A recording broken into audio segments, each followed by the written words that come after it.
आबे दई करी बहिन चो मास्टर के आज सब बदला निकालिए ले हम बड़ी स्कूल में मार मरले बाटे मार डंटा मारम आज। काहे हो भैया काहे इतना गरमाइल बड़ो? अरे मर दे आज मारे के बाटे अपन मास्टर के गरीब बहिन चो बड़ी स्कूल में मार के मरले रहे।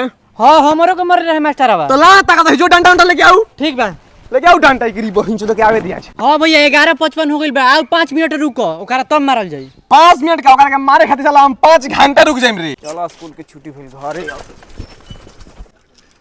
रुक रुक रुक काहे बाबू का भइल? का हो तारा बहिन चो मास्टर बड़ी स्कूल में हमरा के मार मरले बड़ो आज तारा गोणिया में धकल उरिया धांस देम जन लो। अरे साला ई क्या कहत रही रे? हम तोरा का पढ़ाई नहीं या लिखाई नहीं हमर जो रंगदारी। अभी रंगदारी तू कहां देखले बाड़े बहिन चो ते हमरा के माल के सामने मार छोकनी हमारा चूतर मरले भाई अभी तले बाम कबरल बाटे हमारा माल के सामने हमार का ये थोई रे। अभी एबीसीडी याद क के ना आइबे तो तोरा का मारम ना हो।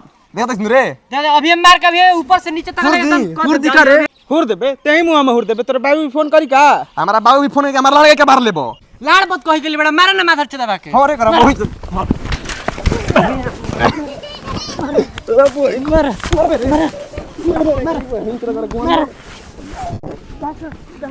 अहि रे दादा बताव लइकन के मारल गुनाहे बाटे।